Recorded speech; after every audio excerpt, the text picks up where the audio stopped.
नमस्कार दोस्तों, एक बहुत ही दिलचस्प कहानी के साथ स्वागत है आपका दी अमन गौतम शो में। दोस्तों, एक कॉलेज से एक अध्यापक कुछ युवक युवतियों के समूह को लेकर पहाड़ी क्षेत्र में पिकनिक के लिए जाते हैं। वहां पर होता क्या है कि अचानक एक परिवार के कुछ लोग आपस में बातें करते करते जोर जोर से क्रोधित होकर चिल्लाने लग जाते हैं।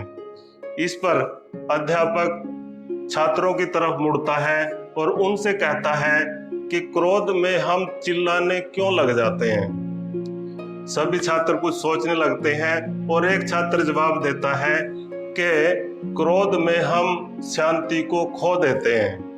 इस पर अध्यापक ने दूसरा प्रश्न किया कि जब सामने वाला हमारे पास ही खड़ा है तो चिल्लाने की आवश्यकता क्या है, हम धीमे से भी बात को कह सकते हैं। इसके बाद कुछ दूसरे छात्र भी जवाब देने की कोशिश करते हैं, पर बाकी लोग उनके जवाब से संतुष्ट नहीं होते। अंत में अध्यापक समझाते हैं कि जब दो लोग आपस में क्रोधित होते हैं, चिल्लाते हैं, चिल्लाकर बात करते हैं, तो होता क्या है कि उनके दिल दूर दूर हो जाते हैं, जिस वजह से चिल्लाकर बात करने की आवश्यकता पड़ती है। एक दूसरे को सुनाने के लिए बहुत जोर देकर, बहुत जोर से चिल्लाकर बात करने की आवश्यकता पड़ती है। वे जितना अधिक क्रोधित होंगे, उनके बीच की दूरी उतनी ही बढ़ती चली जाएगी और वो उतना ही जोर जोर से चिल्लाकर बात करेंगे।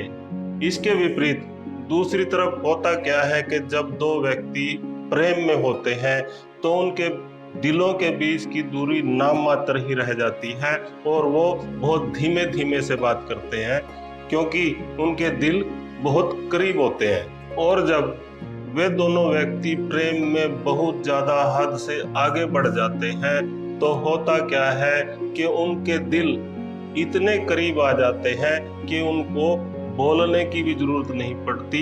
वो एक दूसरे की आंखों में देखकर ही समझ जाते हैं कि सामने वाला क्या कहना चाहता है। वे अध्यापक अपनी बात को जारी रखते हुए आगे कहते हैं कि बच्चों, इस बात का हमेशा ध्यान रखो कि जब भी तुम किसी से बात करो तो तुम्हारे दिलों में दूरी नहीं होनी चाहिए, बल्कि हमेशा इस बात का ध्यान रखो कि हमारे मुख से कोई ऐसी बात ना निकले कि जिससे सामने वाले को दुख हो और मन मुटाव बढ़े, दिल में दूरियां बढ़े। नहीं तो एक दिन ऐसा आएगा कि दिल की दूरियां इतनी बढ़ जाएंगी कि हमारे लिए वापस आने का कोई रास्ता नहीं बचेगा। इसलिए बात करो, चिंतन करो, मगर चिल्लाओ मत। दोस्तों, मुझे उम्मीद है कि ये कहानी आपको पसंद आई है। अगर आपके अनुसार इस कहानी का कोई और भी बेहतर मोरल निकलता है तो कृपया कमेंट बॉक्स में लिखकर जरूर बताएं। दोस्तों, अगर मेरे द्वारा कही गई कहानियां आपको पसंद आती हैं, उनसे कोई प्रेरणा मिलती है, तो मेरे कहे बिना ही आप इन कहानियों को लाइक, शेयर और मेरे चैनल को सब्सक्राइब तो कर ही देंगे। और अगर आप ऐसी ही दिलचस्प कहानियां देखना चाहते हैं तो नीचे डिस्क्रिप्शन में प्लेलिस्ट का लिंक दिया गया है, वहां जाइए, लिंक पे क्लिक कीजिए और मनपसंद कहानियां देखिए। तो दोस्तों, मिलते हैं अगली किसी ऐसी ही कहानी में, एक नई वीडियो में। तब तक के लिए मुझे इजाजत दीजिए। नमस्कार, जय हिंद।